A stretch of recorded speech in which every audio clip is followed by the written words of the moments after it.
நான் போய் ரிசைன் பண்ணுறேன். இந்த நாயர் சொல்கிறாரு, சார் 1 மாதம் இருங்க, ஒரு 10,000 ரூபாய் உங்களுக்கு காசு வரும்.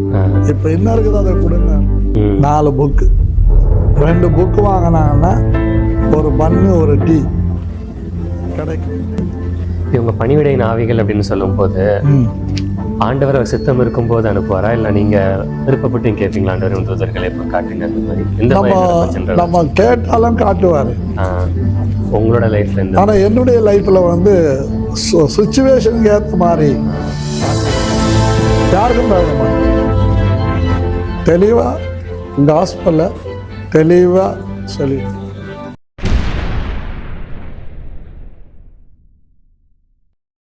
அந்த ஜெபிக்கிற அந்த நேரத்தில் ஏசாயா 42ஆம் அதிகாரம் 7வது 8வது வசனம் அப்படியே வருது. நான் உன்னை ஜாதிகளுக்கு ஒளியாகவும் ஜனத்துக்கு உடன்படிக்கையாகவும் ஏற்படுத்தினேன். என் மகிமையை வேற ஒருவனுக்கும் என் துதியை விக்கிரகங்களுக்கு உடையது. அதை படித்தவனே தேம்பி தேம்பி அழுகுறேன். தூக்கி வீசி எறியப்பட்டேன்.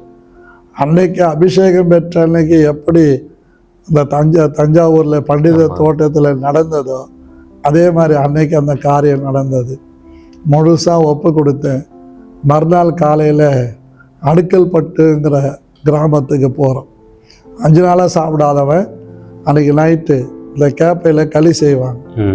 அது 3 உருண்டை 3 ராகி பால் சாப்பிட்டுட்டு காலையில் எழுந்து சைக்கிளில் 2 பேர் என் கூட ஒருத்தர் உட்கார வச்சுக்கிட்டு ஒரு 5-6 பேர் நாங்கள் போகிறோம். போய் அந்த தெருவில் நிற்கிறோம். ஒரு அம்மா மேலேருந்து பிசாசு காட்டேரி ஆடிக்கிட்டு வருது. உங்களை நோக்கி வருது. அப்படியே வருது. இதெல்லாம் உங்கள் முதல் நாள் ஊழியத்துக்கு எங்கே கொடுத்து அதை ஒப்பு கொடுத்து போகிற முதல் நாள். கொஞ்சம் பயம் என்ன சம்பவம்? இன்னொரு சம்பவம்னா அபிஷேகம் பெற்று வீட்டுக்கு வந்து வீடு விட்டு துரத்துறதுக்கு முன்னாடி எங்கள் பாட்டி வீட்டுக்கு போகிற நகரி. அப்போது பஸ்ஸில் ஏறினவொடனே ஒரு சம்பவம்.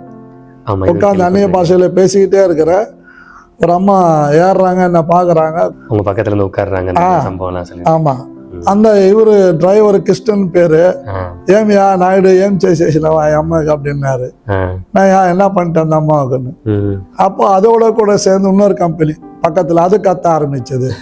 எல்லாத்தையும் ஓட்டி எடுத்து முடிச்சு அந்த மாதிரி ஒரு அற்புதம் அன்னைக்கு.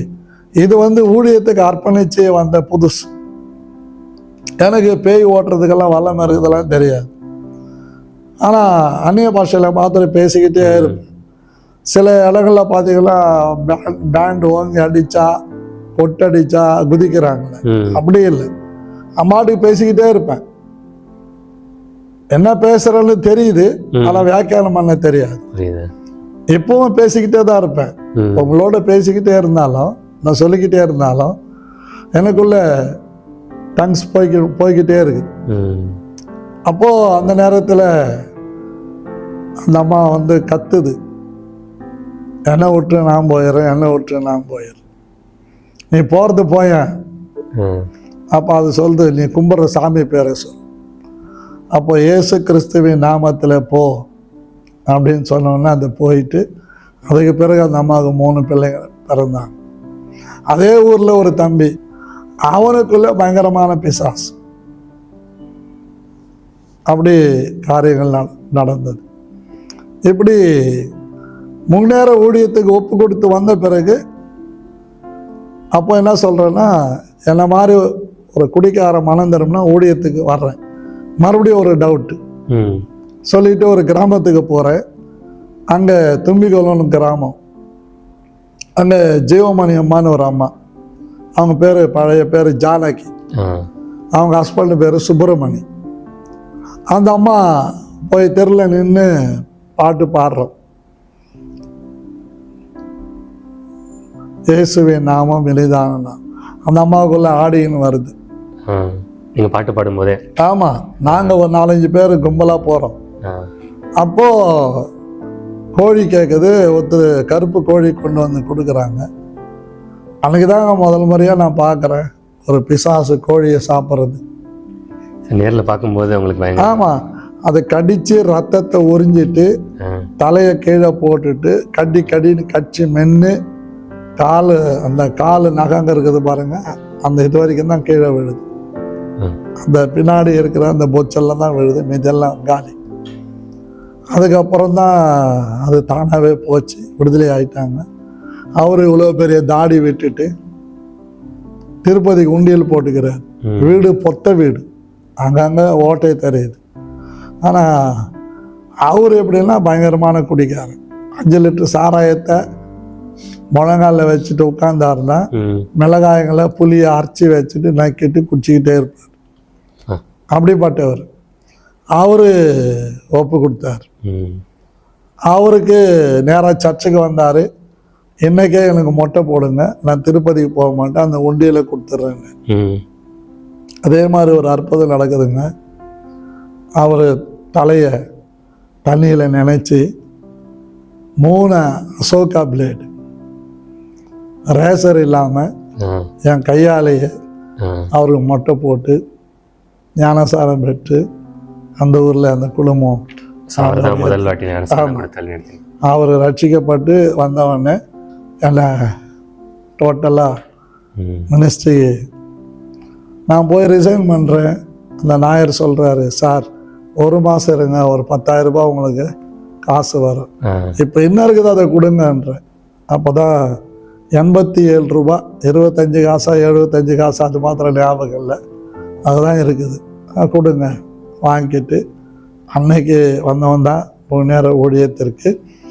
அப்போது ஆர்வஸ் இந்தியா மிஷனில் நான் வந்து மிஷினரியாக ஜாயின் பண்ணி அந்த நான் சொன்ன பாருங்க திருத்தணி தாலுக்கா, இந்த திருத்தணி தாலுக்காவில் திருவள்ளூர் மாவட்டத்தில் ராமஞ்சேரின்னு ஒரு கிராமம் இருக்குது. அந்த கிராமத்தில் இருந்து ஆந்திராவில் நாகலாபுரம் பக்கத்தில் பங்காலா, நாகலாபுரம், அங்கேருந்து பிச்சாட்டூர்லேருந்து புத்தூர் ஆந்திரா, இந்த கட்டெல்லாம் கட்டுற இடம் புத்தூர்ல இருந்து பள்ளிப்பட்டுலேருந்து ஆர்கேபேட்டில் இருந்து திருத்தணிலேருந்து கனகாமா சத்திரத்திலிருந்து ராமஞ்சேரி. இந்த சரௌண்டிங்கில் இருக்கிற 1200 கிராமங்களில் என் கால் படாத தெரு கிடையாது, கால் படாத வீடு கிடையாது. ஆமாம், எனக்கு மெகாஃபோன்லாம் அப்பெல்லாம் கிடையாது, பிஸ்கட் டின்ல அடித்து வச்சுருப்போம். அது வச்சுக்கிதான் தெலுங்கு ஏரியாவில் பாட்டு பாடுவேன். తరతరాలలో యుగ యుగాలలో జగజగాలలో దేవుడు ఏసే దేవుడు பாடிட்டு அன்னைக்கு காலையில இருந்து சாயங்காலம் வரைக்கும் சாப்பாடு கிடைக்காது. இந்த சுவிசேஷ புத்தகம் ஒரு போர்ட்டபிள் டிவி பெட்டி இருக்குது இல்லைங்களா, அதில் வச்சு அடக்கிட்டு இருப்பேன். புதிய ஏற்பாடு 4 சுவிசேஷங்கள் ட்ராக்ஸ் தெலுங்கு தமிழில் வச்சுருப்பேன். ஆமாம், விடு விடா போய் கொடுப்பேன். சாப்பாடு கிடைக்காது. அங்கே இந்த புக்கு சுவிசேஷ புக்கு 5 பைசான்னு விற்பேன். 4 புக்கு, 2 புக்கு வாங்கினாங்கன்னா ஒரு பன்னு ஒரு டீ கிடைக்கும். அப்படிதான் வண்டி ஓடிக்கிட்டு இருக்கு. சாயங்காலம் போவேன், இந்த மாதிரி தெரு மலை வெளிச்சத்தில் டாமர் கையில் தட்டிக்கிட்டு இந்த தகடில் செய்த பொண்ணில் வச்சுக்கிட்டு பாடுவேன். எனக்கு சோறு போகிறதுக்காண்டி 1-2 பேய் ஆடிக்கிட்டு வரும். அது கத்திக்கிட்டு வரும். அதை கத்த வர அந்த சத்தம் கேட்டு அந்த கம்பெனியெல்லாம் ஒன்றா சேர்ந்தோடனே ஊரே ஒன்றா கூடிடும். அப்போ நான் சொல்லுவேன், அமைதியாரு, பேசாது அப்படின்னா அது அமைதியாகிடும். பிரசங்கம் பண்ணி முடித்த பிறகு 2-3 வீட்டிலேருந்து சாப்பாடு வந்துடும். அந்த பேய் ஓடிடும். முட்டையோடு அங்கெல்லாம் நிறைய அந்த கேப்பையில் களி தான் கொடுப்பாங்க. அந்த மாதிரி அப்படிதான் அந்த நாட்களில் ஓடியும். ஆச்சரியமாக நடத்தியிருக்காரு ஆண்டவர். ஆமாம், ரொம்ப வித்தியாசமாக. அந்த நேரத்தில் 88 எனக்கு கல்யாணம் முடிஞ்சு 90 நான் ஜெபம் பண்ணும்போது ஆண்டவர் சொன்னார், நான் உன்னை வேறு ஊழியத்துக்கு பிரித்து எடுக்கிறேன். அதுக்கும் ஒப்பு கொடுத்தேன். அதுக்கும் ஆண்டவர் நிறைய தரிசனங்களை காட்டினார். இப்போ லேட்டஸ்ட்டாக ஒரு சென்னையில் இந்த பூந்தமல்லியில் ஒரு இடத்துல ஒரு பைபிள் காலேஜில் அபிஷேகத்தில் நடத்த போகும்போது ஒரு சத்தம் ஆண்டவர் பேசினார். இந்த ஜனங்களை வந்தவங்களை ஒருத்தரையும் விட மாட்டேன், நிரப்பவே நீ தைரியமாக பேசினார். அபிஷேகத்தை பற்றி பேசி நடந்து இப்படி நிறைய கிட்டத்தட்ட ஒரு 22 முறைக்கு மேலே ஆண்டுடைய சத்தத்தை நான் கேட்டிருக்கிறேன். ஒரு 15 தரிசனம் பார்த்துருக்கிறேன். இப்போவும் பார்ப்பேன். இப்போ ரீசெண்டாக இப்போ ரீசெண்டாக இப்போ சமீபத்தில் போன மாதத்தில் ஒரு ப்ரேயரில் அவங்க வந்திருந்தாங்க. இந்த பிரகாஷ் சாரும் ஸ்ருதி மேடம் அன்னைக்கு அபிஷேகத்தில் நிறைச்சும் போது இங்கே ஒரு இந்த வாசலில் ஒரு தேவதூதை இறங்கி அப்படி நடந்து வர்றேன். எனக்கு முன்னாடி 2 தேவதூதர் நிற்கிறாங்க. அவனுடைய கைகளில் வந்து ஒரு ஏதோ ஒரு எண்ணெய் ஊற்றுற பாத்திரம் மாதிரி ஊற்றிக்கிட்டே வர்றாங்க. சொல்கிறேன், ஆவியாளர் பயங்கரமாக கிரியை செய்கிறேன். சரிங்க. இந்த மாதிரி இந்த தேவதூதர்கள் பற்றி பேசும்போது பரவலாக எல்லாருக்குமே ஒரு டவுட் இருந்துச்சு. அதான் கிளியர் பண்ணிங்க. எல்லாரும் இந்த ரெக்கையோடலாம் வர மாட்டாங்க, மனுஷங்க தான் இருப்பாங்க அப்படின்னு. ஆனால் வேத வசனத்தில் ரெக்கைகள் இருக்குதுன்றது வந்து நான் வந்து அக்ரி பண்ணுறேன். ஏன்னா ஏசாயா 6ஆம் அதிகாரத்தில் 2 சட்டைகளால் மூடி 2 சட்டைகளால். ஆனால் ஆண்டவர் ஆவியானவர் வந்து தம்முடைய தூதர்களை அந்தந்த சூழ்நிலைக்கு ஏற்ற மாதிரி அனுப்புகிறார். இப்போ தானியேல் வந்து அக்கினில் இருந்தப்போ, சாத்ராக் மேஷாக் அக்கினில் இருந்தப்போ தேவதூதன் வந்து வரல. இயேசு கிறிஸ்து டைரக்டாக என்ன பண்ணுறார், இறங்கி வர்றார். இந்த மாதிரி சில இடங்களில் தூதர்களை அனுப்புகிறார். யாருக்கு என்ன மாதிரி பாதுகாப்பு தரணுமோ அதுக்கேற்ற மாதிரி அனுப்புகிறார். எனக்கு ஒரு விசுவாசம் என்னன்னா, இந்த கண்களை மூடி கால்களை மூடி இந்த தூதர்கள் வந்து கேராபீன்கள் சேராபீன்களில் தான் இருப்பாங்கன்றது என்னுடைய ஆணித்தரமான ஒரு குறிப்பு. மற்ற தூதர்கள் வந்து ஆண்டவர் வந்து என்ன பண்ணுறார், அப்படியே அனுப்புகிறார். அந்த தூதருடைய பணிவிடை. இவங்க பணிவிடையின் ஆவிகள் அப்படின்னு சொல்லும் போது ஆண்டவர் அவர் சித்தம் இருக்கும்போது அனுப்புவாரா, இல்லை நீங்கள் விருப்பப்பட்டு கேட்பீங்களா ஆண்டவர் தூதர்களை இப்போ காட்டுங்க அந்த மாதிரி? நம்ம கேட்டாலும் காட்டுவார் உங்களோட லைஃப்ல இருந்து. ஆனால் என்னுடைய லைஃப்பில் வந்து சுச்சுவேஷனுக்கு ஏற்ற மாதிரி காட்டியிருக்கிறேன். ஓகே. ஒரு கிராமத்தில் வந்து இல்லத்தூர் என்ற கிராமத்தில் நைட்டு பேயெல்லாம் ஓட்டிட்டு போகிறேன். ஒரு 4 பேரை ஏவி அனுப்புகிறாங்க என்னை அடிக்கிறதுக்கு. ஒரு 4-5 பேர் இருப்பாங்க. அவங்க கையில் ஒரு கத்தி பலன்னு அந்த இருட்டில் பிரகாசிக்குது. அப்போது அவங்க என்னை அடிக்கணும்னு வர்றாங்க. கிட்ட வந்துட்டு என்னை அடிக்க முடியல, ஓடுறாங்க. என்ன சொல்லிட்டு ஓடுறாங்கன்னா, అయ్యయ్యో అతనికి ఎవరో సపోర్ట్గా వచ్చిండారు, మమ్మల్ని కొడతా ఉండారు, మా వల్ల కాలేదు அப்படின்னு கத்திக்கிட்டு ஓடுறாங்க. அதாவது என்ன சொல்கிறாங்கன்னா, அவருக்கு யாரோ ஓப்பா வந்திருக்கிறாரு, அவர் எங்களை அடிக்கிறாரு, நாங்கள் அவரை அடிக்க முடியலன்னு கத்திக்கிட்டு என்ன பண்ணுறாங்க, சொல்லிக்கிட்ட ஓடுறாங்க. அவங்க கண்களுக்கு தெரியுது. ஆமாம், தெரியுது. ஆண்டவர் காட்டுறாரு. அப்போது எப்பவுமே நான் ஜெபம் பண்ணிட்டு போவேன். அப்படின்னா சங்கீதம் 34 இருக்குதுல, கர்த்தர் தமக்கு பயந்தவர்களை சூழ தூதர்களை பாளையம் இறக்குகிறாள். நான் ஊழியத்துக்கு போகும்போதெல்லாம் அப்படி ஜெபம் பண்ணிட்டு போவேன். அன்னைக்கு அந்த மாதிரி காட்சியை நான் பார்த்துருக்கிறேன். ஒவ்வொரு நாளும் அவங்களோட ப்ரொடெக்ஷன் நமக்கு தேவைப்படும். ஆமாம், எப்போ எந்த எதிர்ப்புகள் வரும் நமக்கு தெரியாது, எப்போ வரும்னு தெரியாது. ஊழியத்துக்குன்னு போகும்போது அப்படி ஜெபம் பண்ணிட்டு தான் போவோம். நிறைய கிராமங்களில் எதிர்ப்புகள் வரும், அடிக்கிற மாதிரி வருவான். அவனுக்கு நான் சில காரியங்களை சொல்லுவேன், நீ மேலே இழுன்னுவேன். இழுப்பான், என்னடா சவுண்டு கேட்குதுன்னு தெரிலன்னுவான். ஏன்னு சவுண்டு கேட்குதா பாரு, மறுபடியும் இழு. ஆமாம், கீழே வெளியே விடு, மறுபடியும் சேர்ந்து சொல்லுடான்னுவேன், ஏசுன்னுவேன். உன் மூச்சை இயேசுதாண்டான்னு. அதாவது எப்படியாவது அவனை கிறிஸ்துவின் பக்கமா, பெரிய பெரிய பணக்காரர்கள் வந்து மோத வந்திருக்கிறாங்க, அடிக்க வந்திருக்கிறாங்க, ஆனால் யாருக்கும் பயப்பட மாட்டேன்.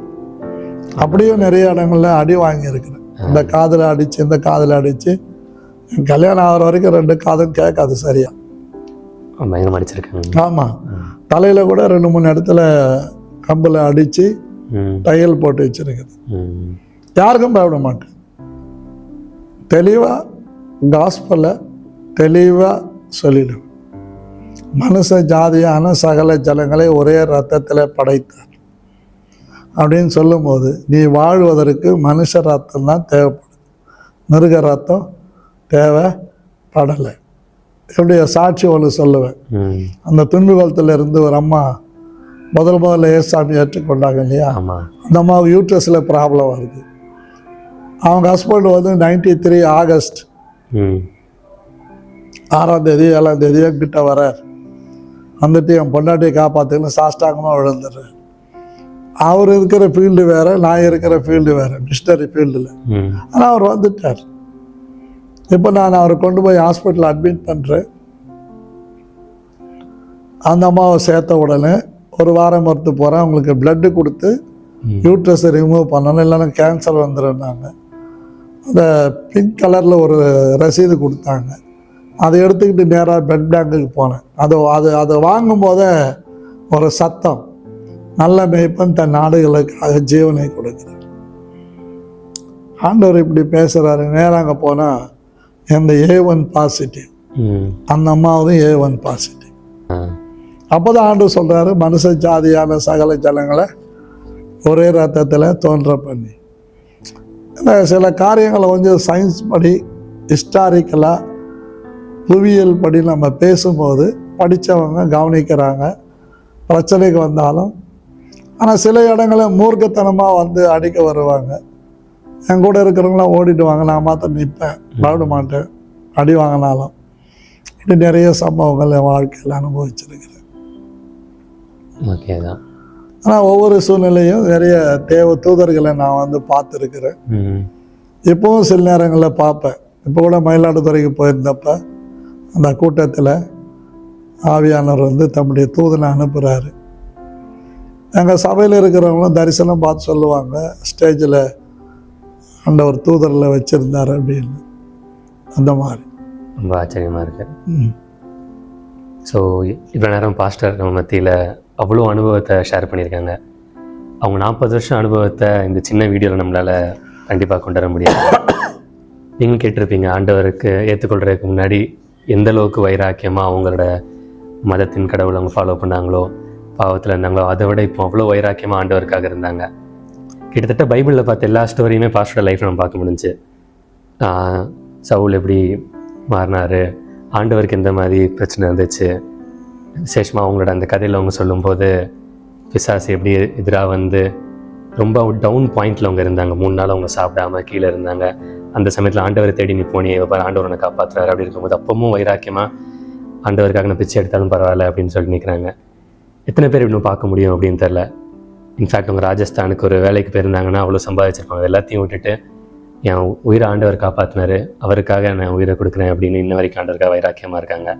எவ்வளோ அடிபட்டிருக்காங்க. இந்த 40 வருஷம் காலத்தில் பல பேர் ஆண்டவருக்குள்ளாக வழிநடத்தியிருக்காங்க. இப்படிப்பட்ட ஆசிரமத்தில் உட்கார்ந்து பேசுகிறதுக்கு ஒவ்வொருத்தரும் பாக்கியம் அடைந்திருக்கணும். கேட்குறவங்க நீங்கள் ஒவ்வொருத்தரும் பாக்கியம் அடைந்திருப்பீங்க. ஸோ உங்கள் எல்லாருக்கும் பிரயோஜனமாக இருக்கும் அப்படின்னு நான் நம்புகிறேன். கண்டிப்பாக இன்னொரு வீடியோவில் இன்னொரு தெய்வ மனிதனோட நம்ம இந்த மாதிரி ஒரு இன்டர்வியூ எடுத்து நம்ம மீண்டும் சந்திக்கலாம். ஸோ அது வர தேங்க்யூ பாஸ்டர். ரொம்ப நன்றி. என்னையும் கனம் பண்ணி வந்து நீங்கள் இந்த நேர்முக தேர்வு செய்ததற்கு மகிழ்ச்சி. கர்த்தர் உங்களை ஆசீர்வதிப்பார், உங்கள் எல்லைகளை பெரிதாக்குவார். என் சாட்சியை கேட்கிற உங்கள் அனைவருக்கும் என்னுடைய அன்பார்ந்த வணக்கம், வாழ்த்துக்கள். என்னுடைய வாழ்க்கை ஒரு சரித்திரம், சொல்ல முடியாது. சாட்சியை ஒரு 100ல் ஒரு 10% தான் சொல்லியிருக்கிறேன். ஆனால் இன்னும் அநேக காரியங்கள் இருக்கிறது. கர்த்தருக்கு சித்தமானால் அப்பப்பொழுது சந்திப்போம். கர்த்தர் உங்களை அதிகமாக ஆசீர்வதிப்பார். இப்பொழுது நான் மறைமலை நகர், அதாவது செங்கல்பட்டு மாவட்டத்தில் கூடலூர் என்ற இடத்துல ஊழியம் செய்து கொண்டிருக்கிறேன். இந்த இடம் வந்து எங்கள் வீட்டில் கொடுத்த சொத்தில் ஒரு 1.5 ஏக்கரா விற்றுட்டு அதை அப்படியே கர்த்தருக்குன்னு கொடுத்துட்டேன். பிறகு அதை வச்சு இந்த இடத்துல கட்ட கர்த்தர் கிருபை செய்தார். பொதுவாக இந்த இடத்தை கட்டும்போது கன்னியாகுமரி, திருநெல்வேலி, தூத்துக்குடி, பாம்பே இப்படி எல்லா இடங்களிலும் வந்து இந்த ஊழியத்தை தாங்கி இந்த கட்ட செய்தாங்க. இங்கிருந்து பக்கத்திலேயே ஒரு இடம் 3/4 கிரவுண்டு வாங்கி இப்பொழுது சர்ச்சை கட்டி கொண்டு இருக்கிறேன். ஜெபம் பண்ணி கொள்ளுங்க. அதனுடைய தேவைகள்லாம் சந்திக்கப்படும்படி கர்த்தர் உங்களை ஆசீர்வதிப்பார். என் பெயர் டைட்டஸ் ஐ. மோகன். எங்கள் மனைவி பேர் செல்வி டைட்டஸ். என் மகன் பேர் வந்து ஆரோன் ஓபேத். மகள் பேர் வந்து போசி தெபோரால். அவங்களுக்காக ஜெபம் பண்ணி கொள்ளுங்க. இப்போ என் சபையில் கிட்டத்தட்ட ஒரு 52 குடும்பங்கள் இருக்கிறாங்க. அவங்களுக்காக ஜெபிக்கங்க. இந்த ஏரியா, நான் இருக்கிற இந்த ஏரியாவுக்கு பேர் சோதோம் கொமோரா. இங்கே வந்து எய்ட்ஸ் உள்ளவங்கெல்லாம் இருந்தாங்க. சிலர் எய்ட்ஸ்லேருந்து சுகம் பெற்று இருக்கிறாங்க. கர்த்தர் அநேகரை விடுதலையாக்கி இருக்கிறார். இந்த பகுதியில் எனக்கு முன்னாடி 36 பேர் வந்து ஊழியம் செய்ய முடியாமல் போயிட்டாங்க. ஆனால் ஆண்டவர் இங்கே கொண்டு வந்து நிறுத்தி இருக்கிறார். தொடர்ந்து எனக்காக ஜெபம் பண்ணி கொள்ளுங்க. கர்த்தர் உங்களை கொண்டு பெரிய காரியங்களை செய்வார். கிருபை உங்கள் அனைவரோடு இருப்பதாக. இந்த சேனல் நடத்துகிற அன்பு தேவ பிள்ளைகளோடு அதிகமாக இருந்து வழிநடத்துவாராக. ஆமென். ஆமென். Thank you. God bless you.